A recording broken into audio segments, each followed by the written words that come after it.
Pendant longtemps, et sans doute encore aujourd'hui, le paysan a souffert de son image de cutéreux. Le paysan agriculteur est encore de nos jours traîné dans la boue, comme si de la boue il n'y en avait pas assez autour de chez lui. Et oui, pas facile pour redorer son blason et s'insérer socialement quand on est obligé de mettre des bottes presque toute l'année. Ce mal-être, cette profonde blessure sociale, est sans doute à l'origine de ce trait commun qui veut qu'un sol propre soit un sol nu. Il nous suffit de traverser la France de long en large et en travers à l'automne pour le remarquer facilement. Or, c'est non seulement un contresens agronomique total, mais aussi une agression à l'expression de toute forme de vie sur Terre. Un sol nu, c'est d'abord un sol mort, au moins momentanément. Un sol qui a perdu toute sa force vitale, au moins dans sa couche superficielle, celle-là même où toute la dynamique du vivant prend naissance. En fait, pour tenter de donner une image positive à leurs activités et affirmer une identité sociale digne, l'agriculteur, le maraîcher et le jardinier du dimanche n'ont rien trouvé de mieux que de labourer, motobiner ou désherber chimiquement toutes les terres de France et de Navarre, ignorant que, du même coup, ils étaient en train de stériliser leur sol et détruire leur outil de travail, tout simplement parce que ça fait propre.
Par des exigences de production pour nourrir le monde, par des exigences économiques, on veut vivre et le mieux possible, augmenter son niveau de vie.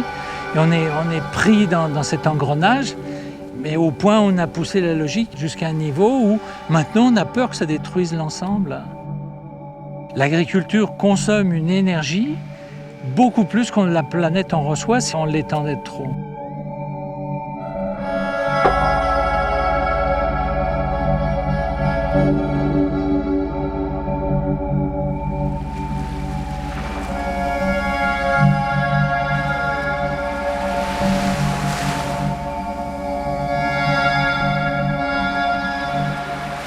L'histoire de la planète, c'est un sol.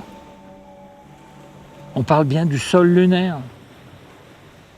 Il ne viendrait pas l'idée aux gens d'appeler ça de la terre, mais pourtant c'est un milieu dans lequel il y a certains types de plantes, comme on les voit ici, des chardons, dans d'autres régions c'est des oyas, qui se développent et qui petit à petit arrivent à fixer. On voit que partout il y a des touffes d'herbe, mais il y a un monticule qui s'est formé, le sable reste bloqué là, puis il y a une vie qui se développe là. La vie, dans son processus d'évolution, c'est comme si elle-même formait les conditions qui lui permettent de se développer. Elle transforme le milieu dans lequel elle naît au point d'arriver à en faire quelque chose de très différent, comme la forêt amazonienne qui repose sur du sable, par exemple.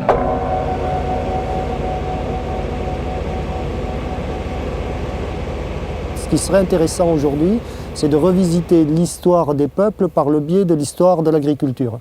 Et ça, je pense que ce serait très riche d'enseignement, parce que systématiquement, on s'aperçoit, quand on fait un petit peu de sociologie ou d'agronomie, que l'histoire des peuples, elle est liée à l'histoire de leur agriculture. Et pour revenir vraiment dans l'historique de l'agriculture, notre modèle, c'est le croissant fertile. Et quand je regarde l'état de délabrement du croissant fertile, je suis complètement estomaqué que ce soit encore un modèle de développement. Que s'est-il passé dans le croissant fertile pour en arriver à un désert? En fait, on a exploité un milieu. Dans la Bible, on parle d'un pays où coule le miel et le lait. Aujourd'hui, quand je vais à Gaza, je ne vois pas trop couler le miel et le lait, c'est plutôt les larmes et les bombes, vous voyez. Et le sang. Voilà. Et donc, on est un petit peu malheureux quand on regarde ça. On se rend compte qu'en fait, toute notre histoire de l'agriculture, elle a toujours suivi un petit peu le déclin des sociétés. Et les Romains, ils ont fait des thermes en plein milieu du désert, en Tunisie, en Afrique du Nord. Aujourd'hui, c'est le désert, il n'y a plus rien. Donc s'il y avait des thermes, il y avait des arbres, il y avait de l'eau. Quand on a commencé à couper les arbres dans ce milieu très sensible, on a perdu l'eau et finalement, on a perdu la terre.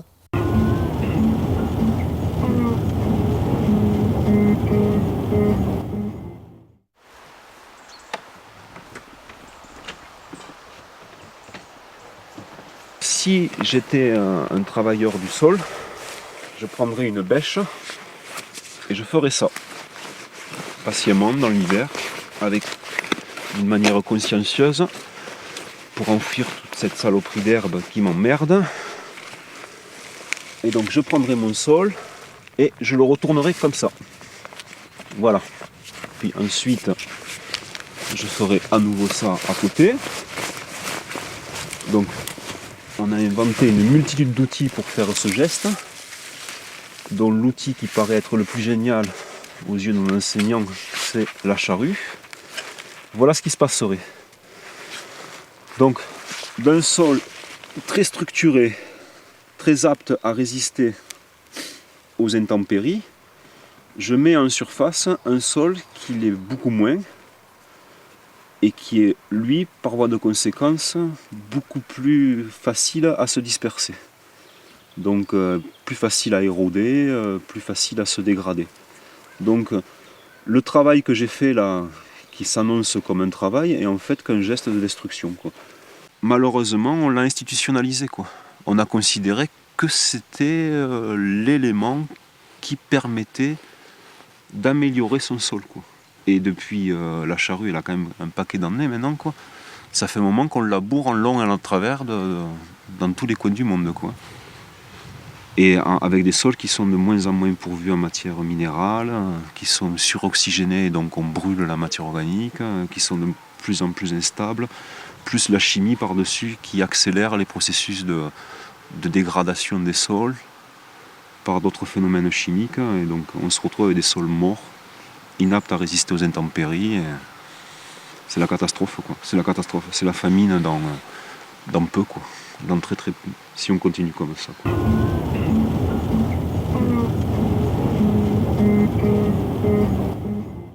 Toute la vie de l'humanité tient à cette faible couche de terre arable, on dit, qui peut aller de 5 à 30, 50 cm.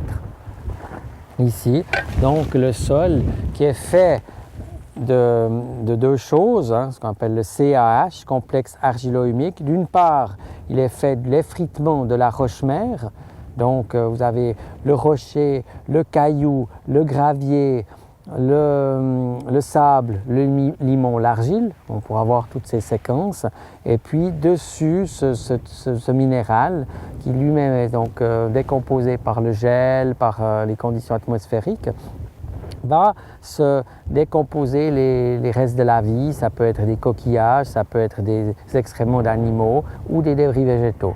Et tout ça, ça donne l'humus qui, ensemble avec le minéral, avec le travail des vers de terre, des micro-organismes, donne le sol vivant.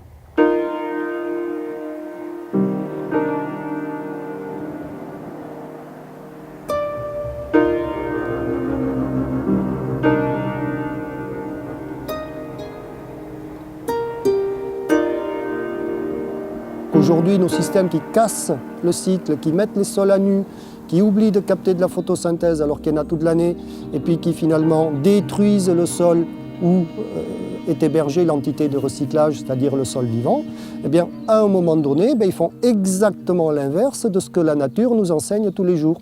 Donc comment veut-on, à un moment donné, nourrir le monde avec des techniques qui ne sont pas capables d'en copier le b.a.-ba du fonctionnement et du bon sens?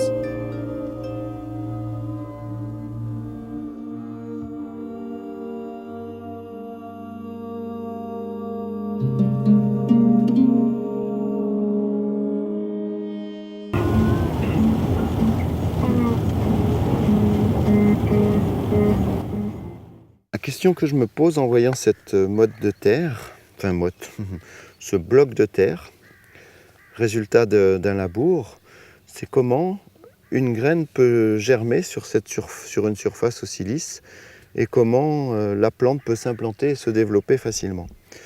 À mon avis, en procédant ainsi, on multiplie les difficultés pour qu'une plante pousse correctement.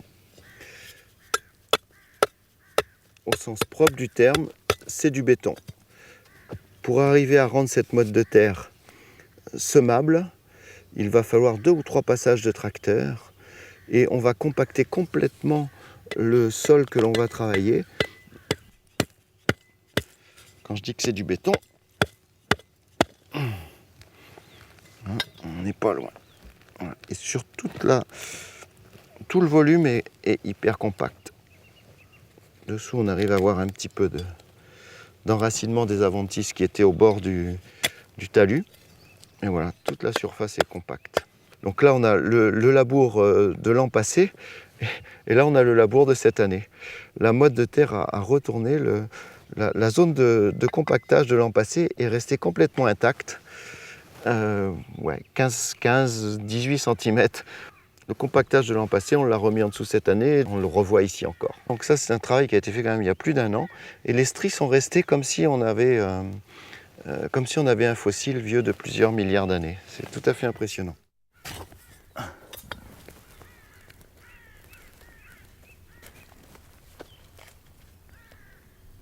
Summum du summum, les endroits où le tracteur est passé et repassé, ces zones-là, on les retrouvera dans la culture. Si on revient dans quelques semaines, une fois que la culture sera implantée, à ces endroits-là, les végétaux vont beaucoup moins bien se développer que sur les endroits juste à côté. Et c'est très très flagrant. On reviendra et on pourra facilement le vérifier.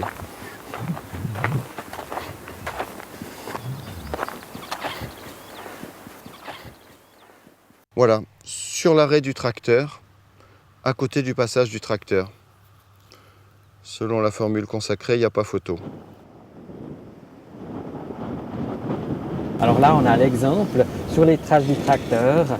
Donc il y a encore de l'eau là qui reste alors qu'il n'a plus plu depuis 1 semaine. Et il y a même eu du vent.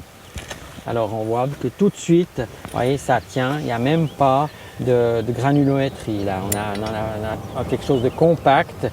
Donc c'est évident que un sol comme ça, il ne peut plus respirer.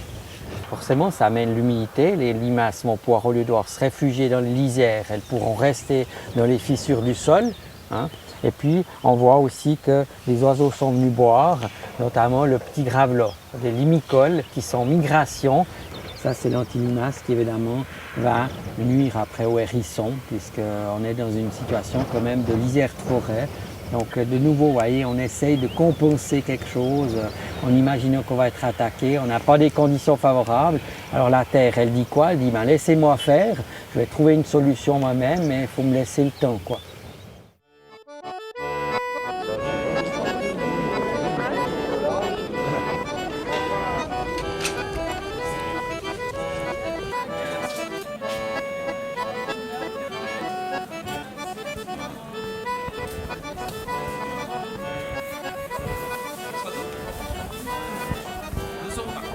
J'ai une petite question, madame, sur les légumes. Je vous en prie, monsieur. Voilà. Quand vous voyez tous ces beaux légumes, est-ce que vous pensez au sol, à la terre qui les a portés? Absolument, oui. Je suis tout à fait consciente qu'on doit protéger notre sol, notre terre, notre agriculture et qu'on a encore beaucoup de progrès à faire. Ouais. Vous pensez que le monsieur il a bien fait son travail là, qu'il a été respectueux? Bah écoutez, a priori, quand on est comme ça à l'extérieur, on se dit que c'est assez appétissant et que ça fait vrai. Voilà, qu'on n'est pas dans un supermarché. C'est vrai, il fait froid ici. Non, c'est vrai que ça fait plaisir. Et- Vraiment. D'accord. Et ça guide votre façon de consommer ou? Absolument. Ah oui, oui, absolument. Je pense qu'effectivement, le fait de voir des légumes, on est obligé d'anticiper sur une cuisine peut-être plus saine, moins grasse. Ça donne envie de cuisiner en tout cas. Donc il y a une démarche de santé en même temps. Ah oui, absolument, vraiment. Oui, oui, je pense que c'est important de la vue, l'odeur, et que du coup, on change un peu sa façon de consommer. D'accord. Et c'est un débat qui vous intéresse pour l'avenir, bien sûr. Bien sûr. Non seulement pour moi, pour mes enfants, mes petits-enfants. Oui, je pense qu'on a effectivement, on doit être concerné par tout ça. C'est pas du tout quelque chose qui est un problème global, mais c'est déjà un problème individuel. Et on a encore pas mal de démarches à faire. D'accord. Vous savez qu'un agriculteur, par exemple, il va commander 2 semi-remorques de produits chimiques. S'il en met qu'une, qu'est-ce que ça vous fait? Je préférerais qu'il n'y en ait pas du tout. Ah bah, moi je connais des endroits où la terre est pratiquement stérilisée, tellement elle a été orientée sur des productions très limitées. Donc il n'y a eu qu'un type d'engrais, il n'y a eu que quelques types de pesticides ou de traitements, quoi, pesticides. Et finalement, ce sont des terres qui sont mortes, il faudrait dépenser beaucoup d'énergie et d'argent pour arriver à les restaurer. Je suis au XXe siècle, au XXIe en fait précisément, et que on sera bientôt entre 9 et 10 milliards d'êtres humains, et puis qu'on est encore dans une réflexion de l'histoire qui est construite sur la dégradation des milieux et la désertification.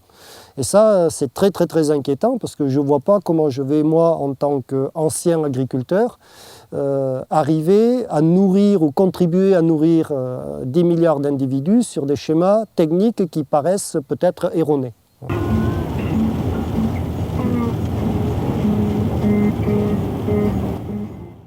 L'agriculture actuelle est confrontée à un triple défi, nourrir plus de monde avec moins d'énergie fossile sans polluer. On ne voit pas très bien comment on pourra résoudre ce triple défi. Enfin, ça paraît vraiment difficile à relever.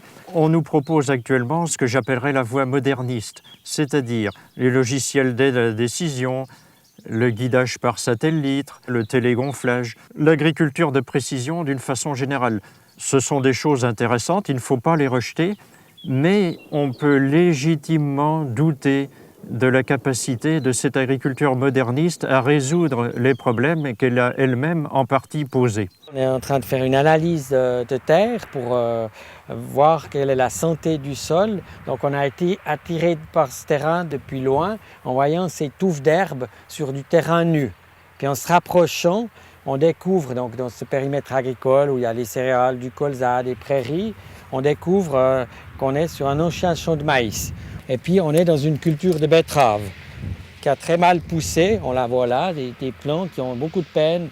Il a fait en fait très sec longtemps et puis après il est venu la pluie mais le froid. Donc cette betterave a stagné et du coup ça a permis à la végétation adventice de se développer beaucoup plus intensément. Alors on a surtout du raigrasse, donc ces graminées à feuilles luisantes. Alors si on fait un petit échantillon, on découvre qu'il y a beaucoup de vers de terre. Voilà, ici on a des vers de terre. J'en ai un ici par exemple. Donc il y a quand même pas mal de vie. On voit que, encore une fois, les végétaux ont préparé, on essayé de lutter contre cet encroûtement du sol qu'on voit là. On voit cette croûte qui s'est formée, donc le côté sec, et puis on voit quand même qu'il y a beaucoup de trous. Donc les vers de terre essayent de ramener la granulométrie. On a aussi du vulpin, on appelle ça aussi queue de renard. Vous voyez, l'exubérance par rapport à la plante cultivée qui est là. Hein. Donc on voit qu'elle a presque 10 fois la taille. Évidemment, ce n'est pas le but de produire des herbages. Et là aussi, on voit le grand chevelu de racines. Donc là, ça sera très difficile de récupérer la culture. Si on met un herbicide trop puissant, on risque de détruire aussi la propre culture. Ça, si on le dépose dans un verre ou dans de l'eau, on va voir que ça va garder sa structure pendant un moment. Alors que si on prend un sol qui n'a pas cette structuration, un sol plus minéral, très rapidement il va se sédimenter et il va y avoir en suspension des éléments fins, donc les limons, les argiles qui vont se mettre en suspension. Donc on peut imaginer que quand il y a une pluie très forte sur un sol à nu, ce qui est malheureusement le cas pratiquement partout dans le monde actuellement, l'écorchure du travail de l'homme, quand il y a le splash de la goutte, quand la goutte tombe sur le sol, ces particules fines remontent en surface, elles sont retenues à rien, et selon les lois de la gravité, elles glissent sur les pentes, et après il y a un effet de boule de neige, un effet d'inertie qui fait qu'elle accroche d'autres matières, et c'est comme ça qu'en fait, de nos jours, depuis apparemment 20-30 ans, à la moindre pluie, on a le paysage qui saigne de tous les côtés, et nos rivières qui se remplissent de limons, à la toque, en sachant que pour former une argile, qui ne se forme pas en climat tempéré, mais il faut plusieurs milliers, voire millions d'années, et qu'on en perd jusqu'à, d'après les chiffres des pédologues, 40 tonnes par hectare et par an sur sol cultivé en zone tempérée comme nous, et jusqu'à 200 tonnes en zone où la climatologie est beaucoup plus agressive, genre au Maroc, alors que normalement un sol vivant qui est laissé à lui-même, il perd 500 kg de matière. Donc on peut voir le déficit dans lequel on va se retrouver incessamment sous peu. C'est le problème lié à la surexploitation des milieux par une agriculture qui produit le désert. Donc aujourd'hui, on est à la croisée des chemins. Soit on continue, soit on change.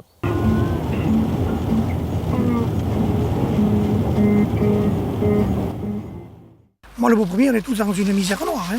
On n'a plus d'argent pour vivre dans notre métier. Maintenant, s'ils ne veulent pas changer le fusil d'épaule, c'est leur problème. Ils vont, ou ils vont bouffer tout ce que leurs parents ont gagné, ou il faudra qu'ils changent vite. Et ils ne vous posent pas de questions? Ils ne posent pas de questions, ils sont sournois les gens, ils vont se promener dans les champs. Ils parlent entre eux, mais directement, t'as personne qui vient de me parler. Si, autrefois, ils te disaient, oh, t'as pas réussi, là, ça, ils ont su me le dire pendant plusieurs années, que c'était pas joli, ça ressemblait à rien. Et maintenant, j'entends plus rien. Mais ils discutent entre eux quand même, parce qu'ils veulent savoir pourquoi, quelle variété c'est, pourquoi, comment ça se fait que les maladies ne se développent moins que chez eux. Ils posent des questions, mais entre eux. Le problème, c'est qu'ils sont tellement largués qu'économiquement, ils ne savent plus où aller. Et plus ça va, et moins ils croient à leurs dirigeants des coopératives. Si, c'est vrai que c'est de toute beauté quand même. Je pense que tu vas faire des envieux quand même. Je te dis, ils sont fous là maintenant. Donc tu vois, d'avoir fait les essais, là on a un champ réussi. D'accord ? C'est-à-dire que tu développes sur les parcelles tous les bons protocoles. D'accord ? Tout ce qu'il faut faire, finalement. Ça fait des champs de toute beauté. Moi, je suis plutôt agréablement surpris. Donc ici, le triticale, c'est lequel ? Ça, c'est celui de Caussade. On va refaire la même chose. Tu ramasses sur 1 mètre dans un rang, là où tu as un rang, tu ramasses 1 mètre d'épi.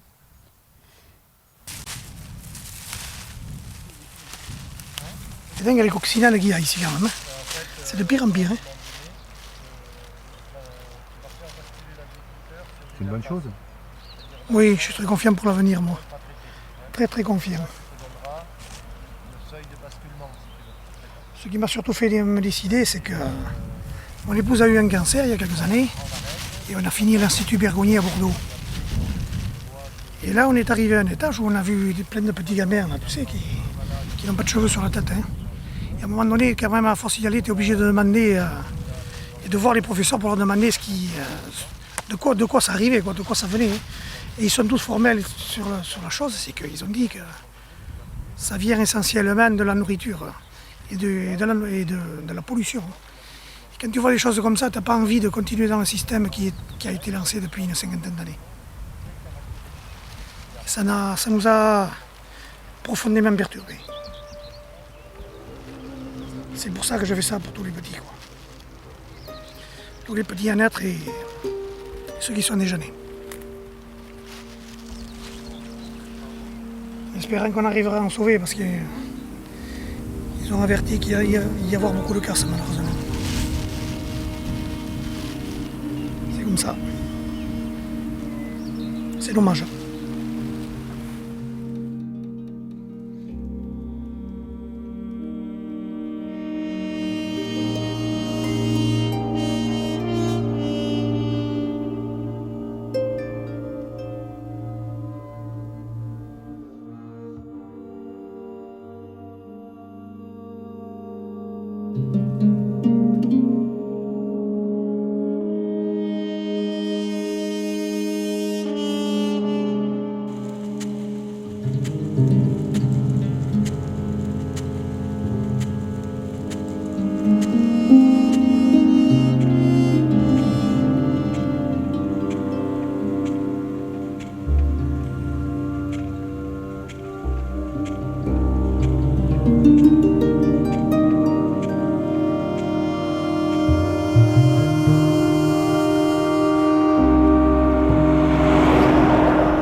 Quand on évoque le sol, pour vous, c'est quoi?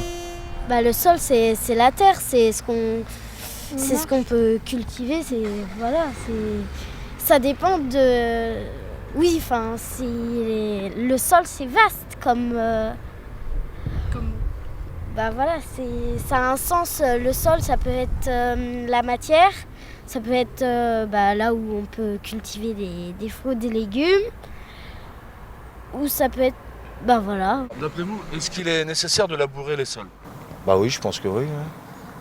Oxygéné, quoi. Ça ouvre un peu. Je pense que ça ouvre, ça nettoie, ça aère, quoi. Vous pensez qu'il faut nécessairement labourer pour faire pousser les choses? Il faut bien remuer la terre, oui, pour que ça pousse, quoi. Autrement, on ne peut pas planter directement comme ça dans l'herbe, sur la pelouse, non.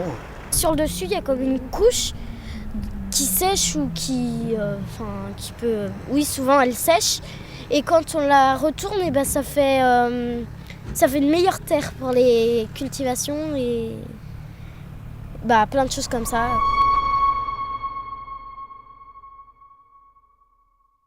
Là, on voit bien que les vers de terre sont actifs parce qu'autour de turicules très secs, au centre, il y en a qui sont encore très très humides. Donc c'est l'activité nocturne des vers de terre qui se révèle ici. Et donc là, on a le résultat du travail du ver de terre.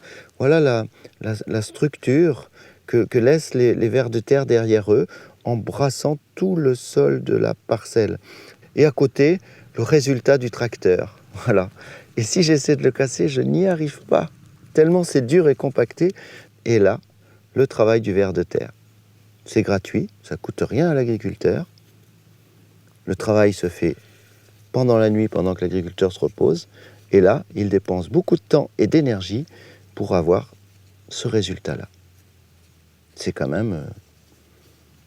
ça pose question. Si on compare avec la parcelle d'à côté, avec ce labour monstrueux, ou celle d'en face, où il y avait du fumier qui n'arrivait pas à se décomposer, on se rend compte qu'effectivement, à 1 mètre près, la manière dont le sol est travaillé et respecté, ça va changer du tout au tout sur la vie du sol.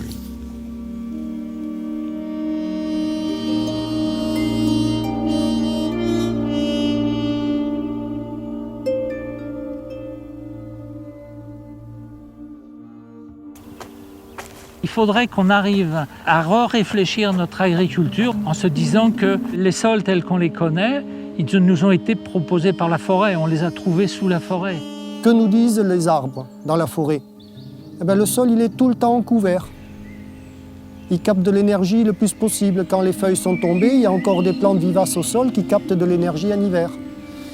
Bon, en fait, il faut couvrir le sol en permanence. C'est une règle.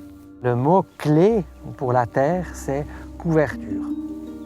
Vraiment ça, vous pouvez le mettre en lettres d'or. Donc la terre va se couvrir. Une terre nue, c'est comme nous, elle aura froid. Donc elle va vivre des séquences d'aridité, soit elle aura très chaud, soit elle aura très froid, donc des contraintes qui vont finalement la rendre morte, quoi, être défavorable. Donc première chose qu'elle fait, donc elle va amener des idées qui peuvent couvrir, donc c'est des plantes annuelles. On a tout un réseau là, vous voyez, qui couvre, on le voit bien ici, vous voyez, et dessous, voilà, là à nouveau j'en ai un, vous voyez, c'est énorme, hein, une espèce de toile d'araignée, et qui a fait son œuvre en une année. Donc c'est des plantes annuelles qui vont laisser un humus, hein, comme on le ferait avec un girobroyeur. Et vous voyez maintenant, les deuxièmes séquences, c'est la verticalité. Donc il y a deux idées maîtresses pour cuire une terre. Soit on s'étend en périphérie, soit on va en direction de la lumière, hein, pour profiter, disons, des conditions d'attirer les insectes et tout ça, quoi.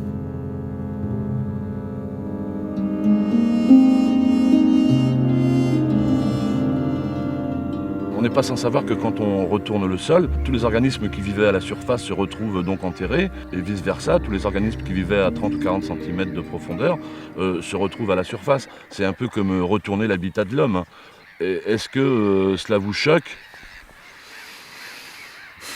Me choque, non, pas vraiment. Bon, effectivement, c'est un problème, mais que peut-on faire ?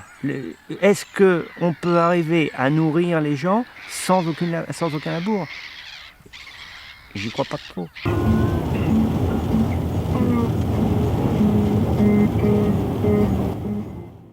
Alors ici, on fait un essai très particulier. On sème du maïs quand les autres ne sèment pas. Donc, on a semé donc directement du maïs sans travailler les sols combien il y a déjà 15 jours. 15 jours, oui. Voilà, c'est-à-dire on pourrait même le semer le 15 mars si on voulait, en fait, dès que la terre est à plus de 5 degrés C. Et donc en fait, ça a été semé avec un semoir céréales, en direct, sans rien faire, d'autre que semer. Donc maintenant, en fait, il s'agit de voir comment ces maïs-là vont se développer et si on va être capable de passer à travers les stress hydriques, notamment. C'est-à-dire qu'il est censé maintenant faire son enracinement dans une période où il y a encore beaucoup d'eau à venir dans la phase du printemps. On estime qu'il peut pleuvoir correctement jusqu'à fin mai. Donc fin mai, ce maïs-là, il doit être à peu près haut de 1 mètre. Et il ne doit pas avoir de soucis métaboliques et il doit aborder la saison sèche avec pratiquement 1 mois d'avance sur tous ses collègues qui sont semés de façon plus traditionnelle. Et donc du coup, il a fait un système racinaire dans un sol où il y a une bonne réserve hydrique compte tenu de sa porosité biologique et de l'autre côté, il a déjà un très gros développement qui lui permet en fait de bien évapotranspirer la totalité de l'eau et d'être en avance par rapport à la phase de stress hydrique où il va manquer d'eau en fait en juin, enfin fin juin, juillet, août, où là, il aura déjà fait sa floraison et donc il devrait être finalement plus apte à résister à la sécheresse. Donc voilà, donc on va aller un petit peu plus loin dans la parcelle et voir un petit peu à la bêche comment se comporte notre maïs dans ce sol qui n'est pas traditionnel, je dirais. Le mois de juillet dernier, on a récolté du blé. Et une fois récolté, on a ensemencé un semis sous couvert. On a mis un couvert végétal de manière à permettre le sol de ne pas être nu, pour le protéger des agressions climatiques et surtout pour permettre à la vie du sol de pouvoir fonctionner. Voilà, c'est pour rendre le sol vivant. Il y a quelques mois de ça, on a passé un coup de glyphosate pour détruire ce couvert et ensuite on a semé avec l'appareil de semis direct. Le glyphosate, on l'a un peu en secours. Le but, c'est de ne plus l'utiliser et de travailler de manière mécanique, c'est-à-dire avec un rouleau faca, de manière à détruire le couvert végétal. Dans 2-3 ans de plus, je pense que le glyphosate, on pourra y faire une croix dessus.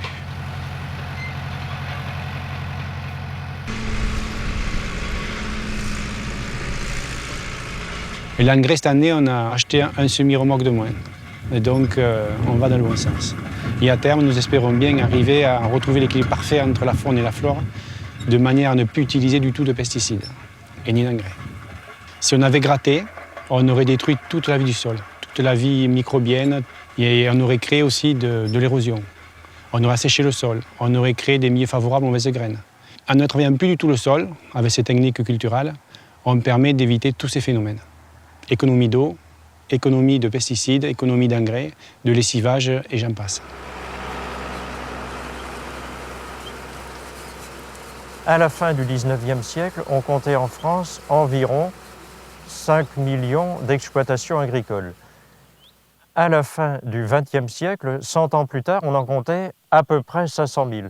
Ça veut donc dire qu'en 100 ans, le nombre de fermes en France a été divisé par 10. C'est considérable. Certains experts nous disent que dans un siècle ou peut-être moins, il n'y aura plus que 500 000 exploitations également. Mais là, c'est plus à l'échelle de la France, c'est à l'échelle de la planète. Donc 500 000 exploitations à l'échelle de la planète, couvrant chacune entre 4 000 et 8 000 hectares, seraient, soi-disant, susceptibles de nourrir l'ensemble de la planète. Est-ce que c'est ça qu'on veut ? Peut-être certains le veulent-ils. Moi, j'ai un point de vue différent. Les défenseurs d'une agriculture naturelle ont un point de vue différent. Nous voulons un territoire occupé par des fermes nombreuses, diversifiées et qui emploient beaucoup de monde et fassent des produits de qualité dans une nature préservée.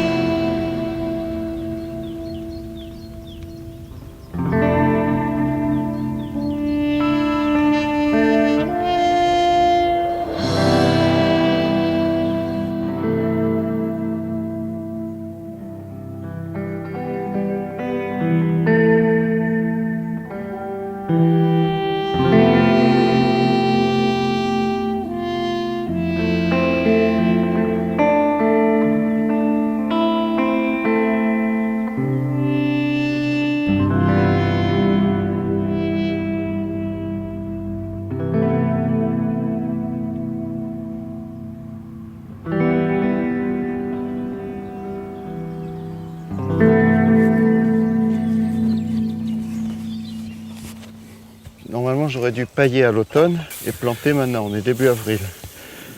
Comme j'ai pas eu le temps, c'est une vieille prairie. Je me suis contenté de passer un coup de houe il y a 15 jours, pas plus, et de couvrir avec un beau paillage. C'est un sol vivant, hein. C'est un sol qui n'a jamais rien reçu comme produits chimiques, ni engrais.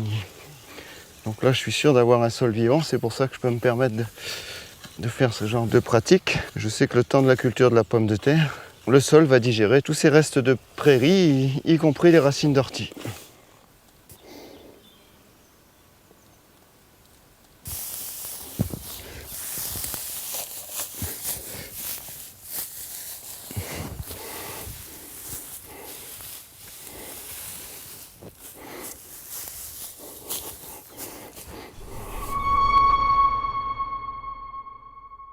On lui met un coup de bêche comme ça et qu'on fait tout doucement levier, en fait, il va apparaître, là il est en train de germer, et en fait on voit le sillon du disque. Hein. Tu vois le sol là sur le disque, ça peut devenir très sec et une véritable muraille de compaction. D'accord. Donc là en le faisant au printemps, ce risque il va être aussi gommé. Si tu le fais à la sortie d'une période humide et que tu vas tout de suite dans le sec de l'été, par exemple vers le 15 mai, ou le 10 mai, ou fin avril, eh ben, tu peux accentuer ces phénomènes-là. Regardez dessous, le système racinaire, les vers de terre, tout ça, ça commence à faire la liaison et le contact. Hein.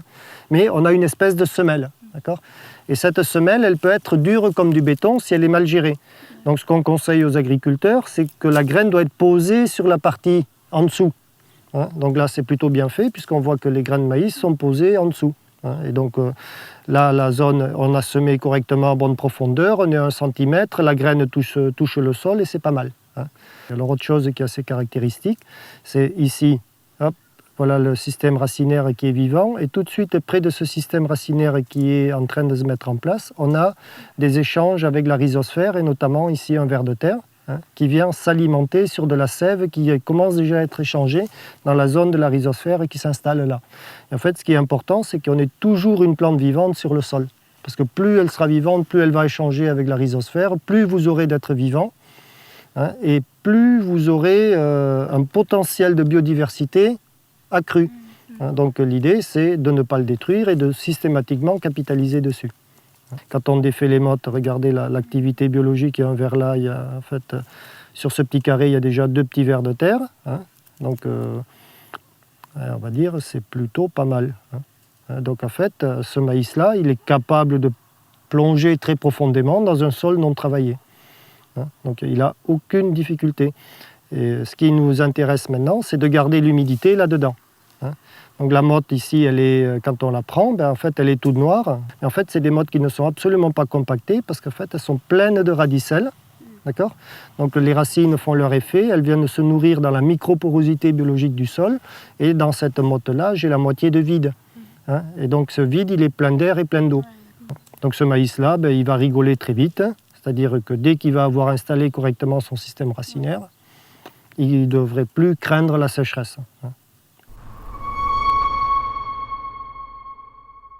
On a encore beaucoup de paramètres à améliorer, notamment dans les doses de semis, la différenciation entre le sable et les limons et la protection phytosanitaire à la sortie pour éviter la maladie, la fusariose. Voilà, mais globalement, c'est plutôt très bon par rapport à ce qu'on était, puisqu'on n'arrivait même pas à récolter il y a 2 ans. Donc de 0, on passe à 50 quintaux, moi ça me va. Globalement, on pense que si on arrivait à faire ça sur toute la ferme, il y a des gros potentiels de production qui arrivent. Ça c'est plutôt pas mal. Quand on en est là, après des années de difficultés, c'est plutôt très bon.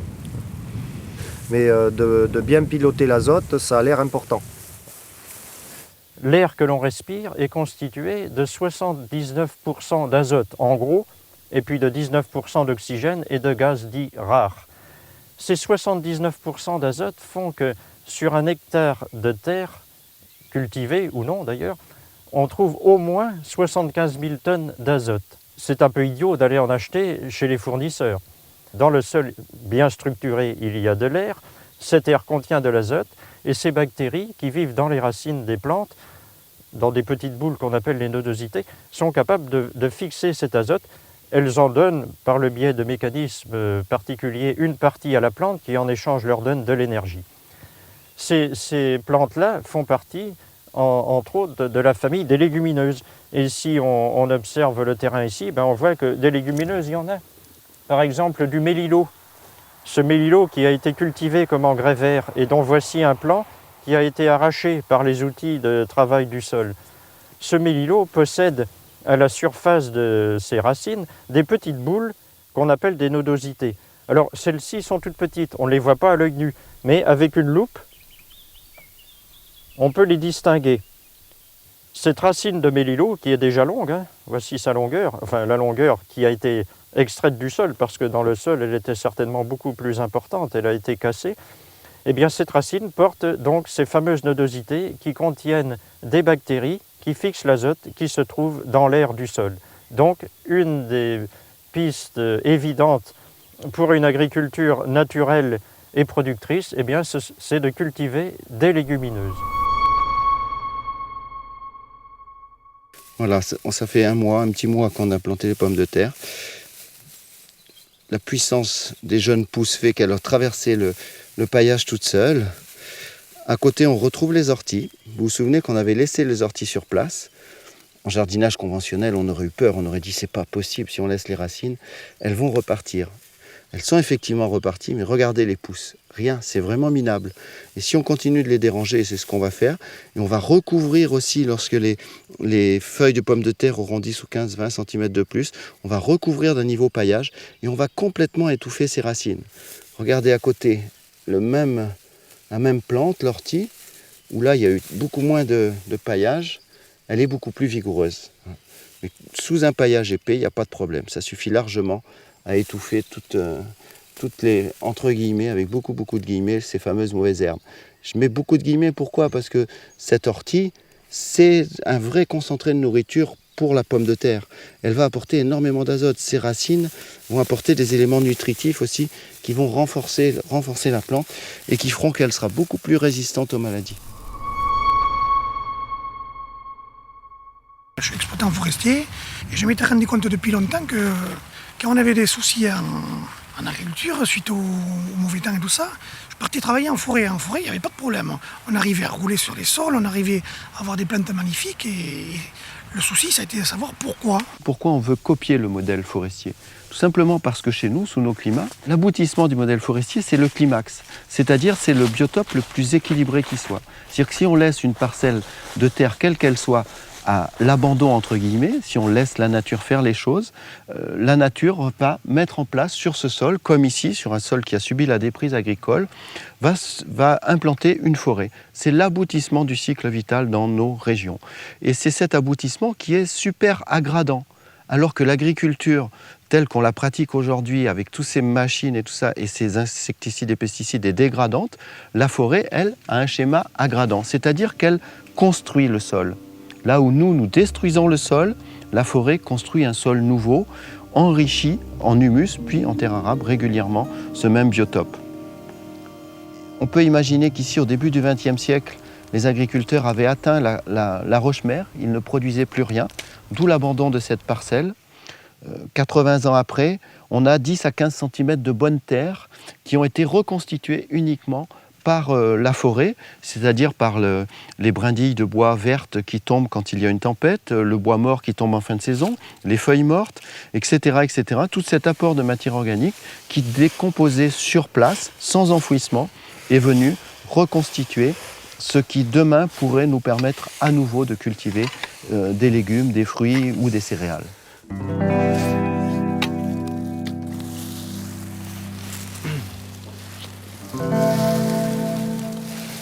Une forêt produit 5, 6, 7 tonnes de matière sèche par hectare et par an. Donc la nature sait produire de la matière sèche et l'optique de l'agriculture naturelle, c'est de se dire, finalement, est-ce qu'en observant ces phénomènes, en les déterminant, en les cernant, on ne pourrait pas mieux les comprendre et les utiliser en agriculture? Alors, est-ce que je vais réussir mon coup?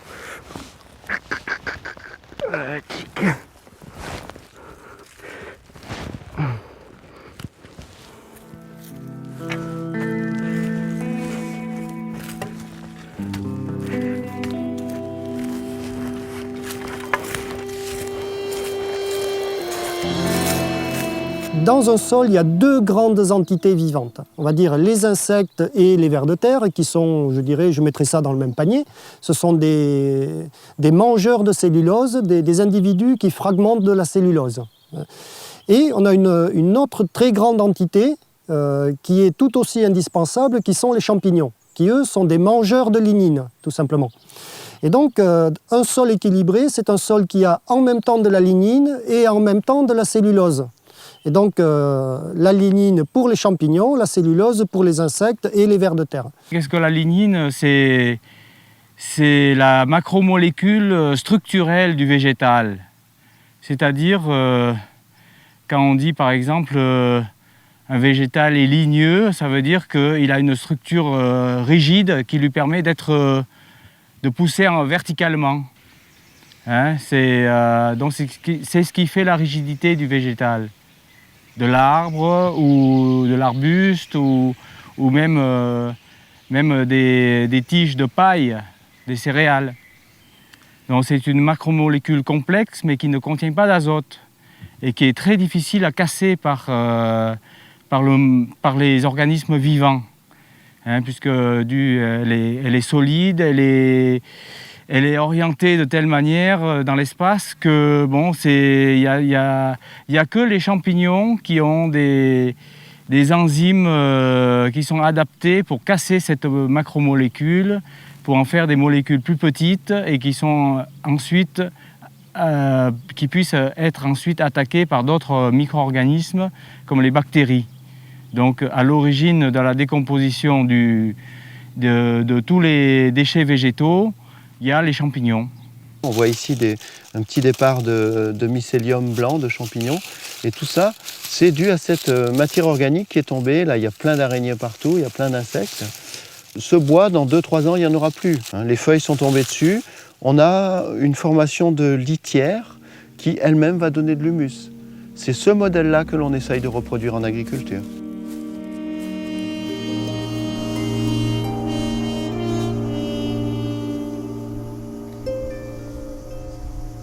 D'après les idées proposées par M. Lemieux, l'élément central en forêt de la redynamisation, de la récupération du sol, c'est toutes ces petites branches, ces ramilles qui retournent en quantité importante au sol continuellement dans une forêt. Et c'est de là que redémarre la vie.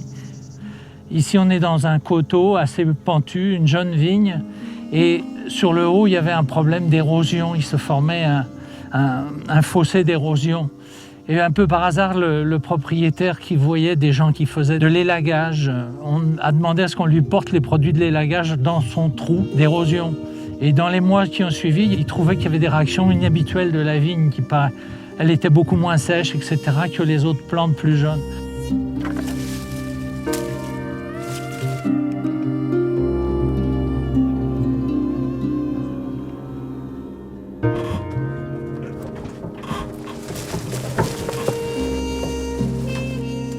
Les BRF, on s'est aperçu que c'était un peu comme l'amorce ou la nourriture, excusez l'image trop facile, mais qui relance la vie dans le sol. Systématiquement, quand on amenait du BRF, on augmentait les rendements, toutes choses égales par ailleurs. C'est-à-dire on gardait les mêmes schémas de culture et de fertilisation.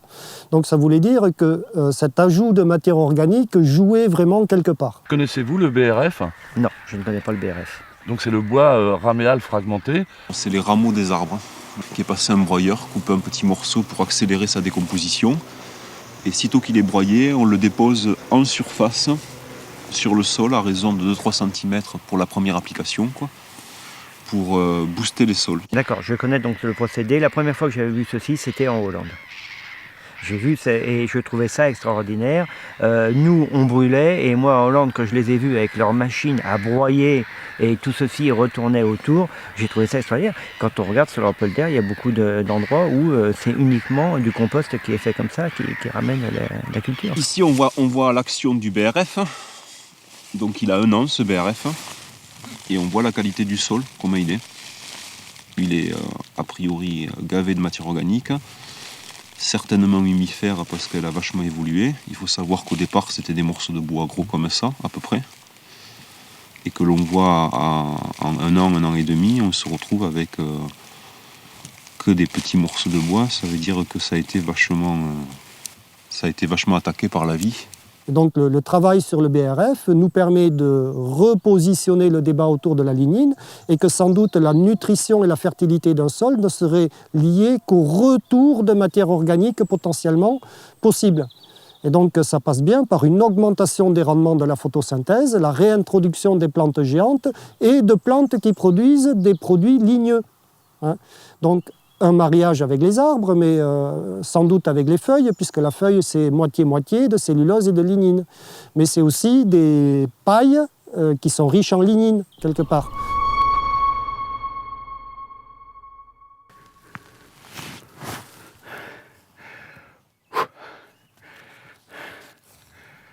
Là, on voit que j'ai mis du foin il y a 15 jours avant que l'herbe démarre. Mais il y a une épaisseur beaucoup trop faible, l'herbe est en train de passer au travers. C'est pour ça que je suis allé chercher de la feuille. Il va vraiment falloir que je mette 15-20 cm partout si je veux pouvoir, au mois de juin, planter les dernières tomates de la saison. Le principe est simple, toute l'herbe qui sort, je la couvre. Voilà, il m'en faut encore autant. Le 21 mars, le terrain était tout identique partout. C'est un terrain très homogène. Partout, il y avait des orties et de l'armoise et des graminées comme on voit ici. On va voir déjà, on est le 5 avril, on va voir déjà en 15 jours quel a été l'effet de ce paillage juste en soulevant. Voilà. Là, on a le double effet. On a un mulch nourricier avec cette herbe verte qui, en se décomposant, va donner du carbone et de l'azote pour les prochaines cultures. Et on a un mulch protecteur. On a là la combinaison des 2 types de couverture du sol qui sont essentiels et indispensables pour produire sans travail du sol. Et on a commencé à observer des choses bizarres dans les sols. Plus on amenait finalement du carbone, moins on avait d'adventices. Alors ça aussi, ça nous a un petit peu perturbé au début. Les sols sont plutôt propres. Tiens, et pourquoi il n'y a plus d'adventices? Eh bien en fait, tout simplement, les adventices qui ont disparu très rapidement, c'était les nitrophiles. C'est-à-dire les plantes comme les kénopodes, les amaranthes, etc., qui sont des plantes qui poussent très vite après un travail du sol, pour réorganiser l'excès de nitrates qui vont être produits par la destruction de la matière organique, par son oxydation, par le travail du sol.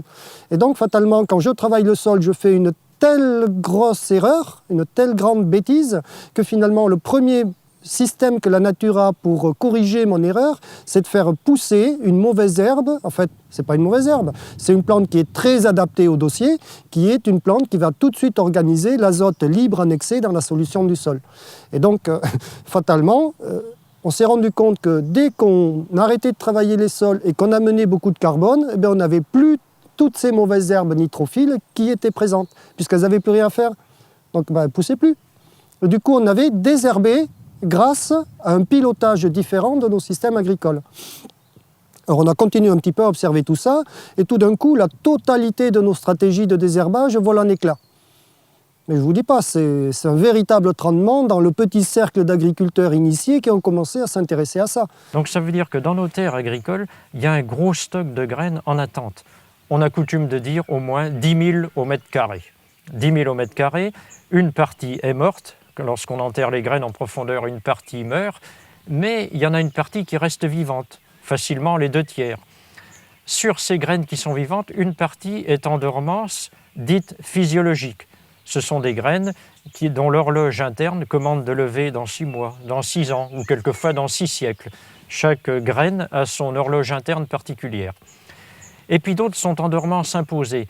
Leur horloge interne les a réveillées, mais comme elles sont enterrées assez profondément et à l'abri de la lumière, et puis avec relativement peu d'oxygène et beaucoup de gaz carbonique, donc elles attendent dans le sol. Elles attendent des jours meilleurs pour germer. Et ces jours meilleurs, c'est quand l'agriculteur passe avec son outil, comme avec celui-là par exemple, il se passe quoi? Il se passe que la graine remonte vers la surface, et puis elle germe, et donc elle pousse dans la culture. Donc ça veut dire que j'ai intérêt à réduire ce stock de graines en dormance imposée. Pour le réduire, j'utilise un outil qui, avec des dents, me remonte la graine vers la surface et la met en état de germination. C'est ce que j'appelle le déstockage, que très souvent on appelle à tort faux semis. De ce côté-ci, c'est des vignes, on le voit d'après l'état du sol, très lisse, il fait presque béton.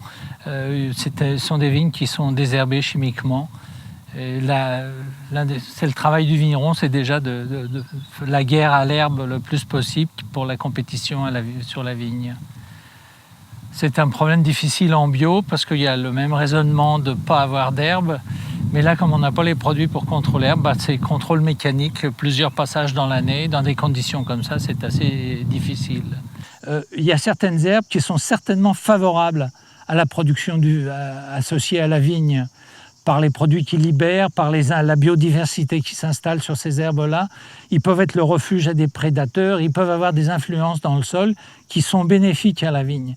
Mais ça, c'est un domaine purement hypothétique actuellement.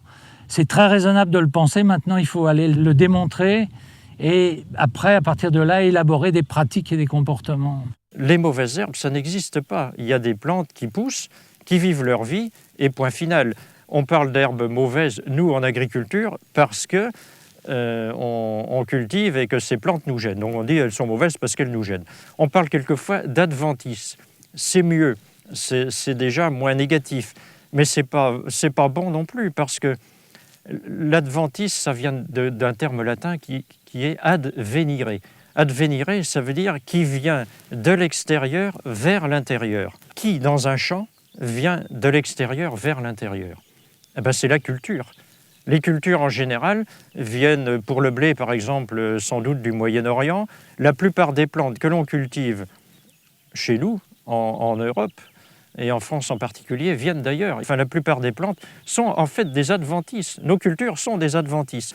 La plante qui nous gêne, en fait, c'est la flore spontanée. C'est le seul terme scientifique exact, il faut parler de flore spontanée. Cette flore spontanée nous gêne, c'est vrai, parce qu'elle concurrence nos cultures. Donc il faut trouver autre chose encore. Et l'autre chose qu'il faut trouver, c'est une cohabitation harmonieuse entre la flore spontanée et la culture. Je donne à la flore spontanée une place. Et elle me laisse la mienne. C'est de dire, voilà, flore spontanée, tu étais là avant moi. Donc c'est moi l'intrus d'une certaine façon. Peux-tu, s'il te plaît, me donner une place? la nature est sympa. Elle dit oui, en général. Donc elle me laisse une place, mais à condition quand même que je lui laisse la sienne, sinon elle n'est pas d'accord. Donc ça veut dire que dans cette maîtrise de la fleur spontanée, la première démarche, c'est une démarche psychologique. C'est la démarche qui consiste à accepter que mon champ ne soit pas une planche parfaitement plane dans laquelle il n'y a rien qui dépasse. Alors cette neige tardive, elle est intéressante parce qu'elle nous remet à notre place. On est dans les Pyrénées, on est au mois de mai, c'est pas du tout exceptionnel. Ce type de précipitation, on l'a régulièrement jusqu'au Sainte-Glace, on connaît, hein, Sainte-Glace début mai. On a un risque de coup de froid. Ça veut dire qu'il faut respecter le terroir où l'on est à 700 mètres d'altitude. Je ne peux pas ici faire des pommes de terre fin février comme je faisais chez mes parents en Charente-Maritime. Ici, j'ai fait les pommes de terre suffisamment tard pour qu'à cette époque de l'année, elles soient petites, de faible développement et que je puisse facilement les protéger en cas de coup dur. C'est ce qui vient de se passer. Quand on travaille avec le sol, avec la vie du sol, avec l'agro-écosystème vivant, on est obligé de tenir compte des contraintes climatologiques. Si on ne le fait pas, on est obligé d'utiliser des serres, des plastiques, etc., des tas de moyens artificiels qui viennent fragiliser à la limite les cultures et donc on est obligé d'intervenir de plus en plus. Il est impératif de respecter les cycles naturels des plantes et des cultures si on veut intervenir le moins possible et si on veut avoir le moins possible recours à des intrants externes.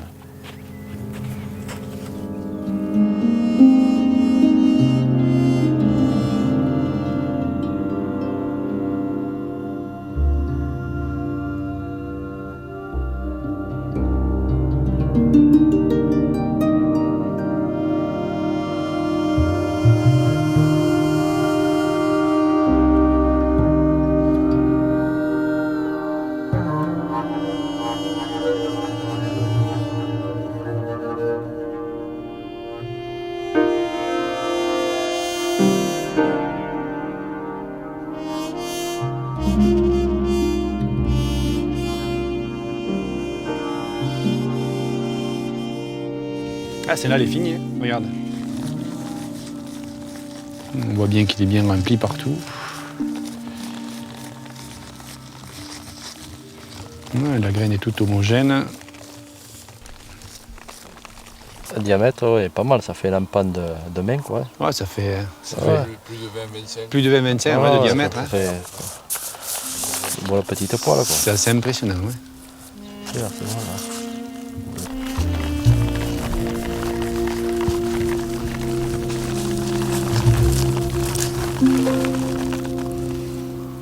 Là, on peut remarquer qu'il y a pas mal de paillage, quoi. C'est comme l'année dernière, plus les résidus du couvert qui est resté au sol, quoi. Et dessous, bon, ça garde la fraîcheur, bien sûr. Voilà. On voit encore les radicelles, terre poreuse. On a du beurre, quoi.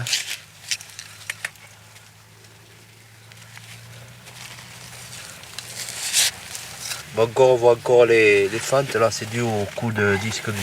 C'est le passage du semoir. Du semoir de ce mi-direct, quoi. Bon, ça marque encore parce que ça fait 3 ans à peu près qu'on le fait. Et après, je pense qu'elle sera encore plus rumuleuse, plus fine. Et puis la vigne, combien on va mieux travailler déjà. Voilà, et après, normalement, les fentes, on ne devrait plus les voir, quoi.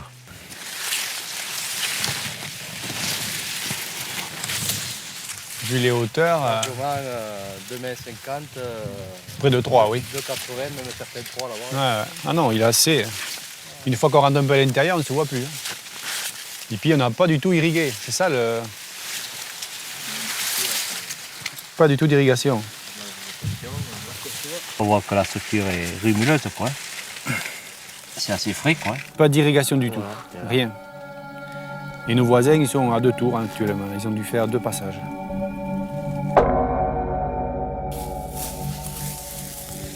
Alors, ce qui est bien avec cette méthode, quand même, c'est qu'on peut récolter les patates sans déraciner le pied. Ça, c'est assez génial.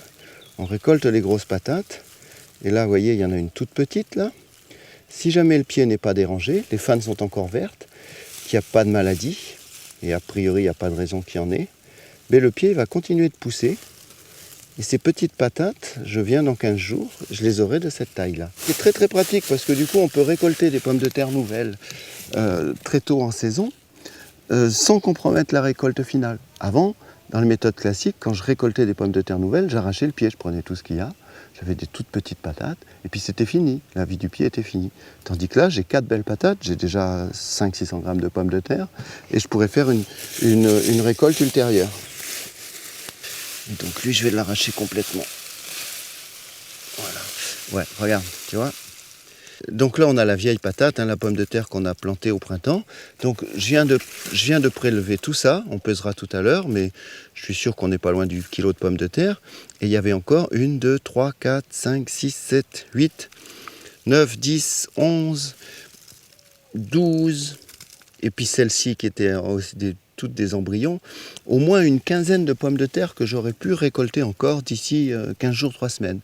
Donc on voit que cette méthode qui permet d'éviter d'arracher le pied peut vraiment s'avérer très très performante.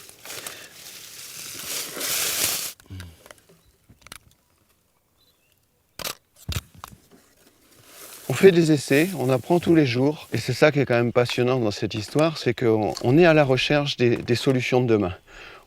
On a une compréhension des phénomènes qui, je crois, est de plus en plus complète aujourd'hui, ce que n'avaient pas mon père et mon grand-père. Et aujourd'hui, grâce à cette compréhension des mécanismes naturels et agronomiques, on doit être capable de trouver des solutions différentes selon son lieu. C'est ça qui est aussi passionnant. C'est-à-dire que ce que je fais là ne sera pas forcément applicable partout systématiquement. On pourra reprendre les grands principes et les appliquer, les adapter surtout, les adapter à chaque micro-région, à chaque ferme, à chaque jardin. Et c'est là effectivement où c'est passionnant parce que c'est à chacun de construire son modèle agronomique.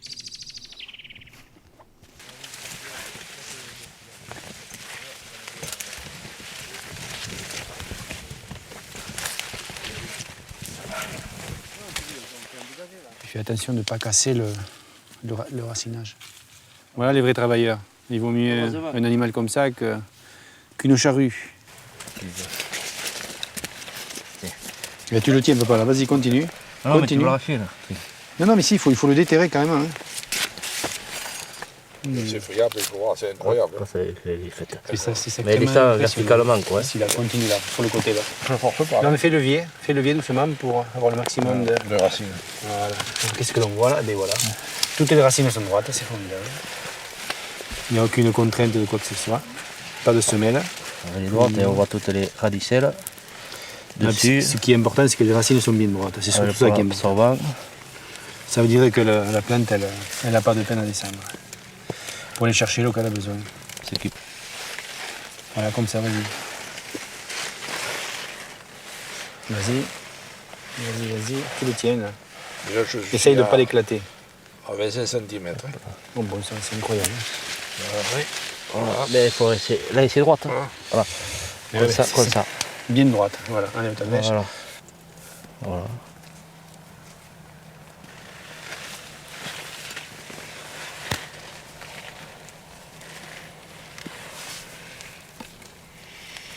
Et la terre dessus, vous voyez, elle vient noire. Elle noircit. C'est la matière organique qui fait son boulot, quoi. Qui permet de faire ça. Mais vous, Maurice, c'est pas de votre époque. Non, pas du tout. Mais c'est-à-dire que moi, j'ai commencé à labourer très profond. 35 cm en gros. dans les années 60. Et on a labouré jusqu'en 95, quoi d'ailleurs. Voilà. Et à ce moment-là, on était content de labourer profond parce qu'il nous semblait qu'en labourant profond, on faisait des réserves d'eau. Puis c'était à les mœurs à l'époque. Et c'était à les mœurs, et c'est tout le contraire. Oui. Ouais, c'était le décompactage aussi. On décompactait aussi. Quand on était gamin. En plus, on décompactait très profond, à 35-40. Ouais. Croyant qu'on évitait l'irrigation avec ça, et puis total, je crois qu'on était complètement dans l'erreur. Et quand je vois ça maintenant. Oui, c'est clair. C'est clair. Il n'y a plus d'érosion, il y a. La terre s'enrichit automatiquement. Agronomiquement, c'est mieux, quoi. Voilà, agronomiquement, c'est bien mieux. On augmente le taux de matière organique. Voilà, exactement. Et alors, par contre, actuellement, ceux qui continuent à faire ce qu'on faisait dans le temps, eh bien, ils ont leur terre qui blanchit. L'irrigation à outrance, le poids des grosses puissances, pour rien souvent. Et ils tassent le sol, ils ont de l'érosion et puis... De l'érosion, plus ils balancent de l'eau et plus il faut qu'ils en balancent. Quoi. Et un jour, c'est reconnu qu'ils auront leur terre comme une roche. Comme un rocher. Comme un rocher. Comme un rocher.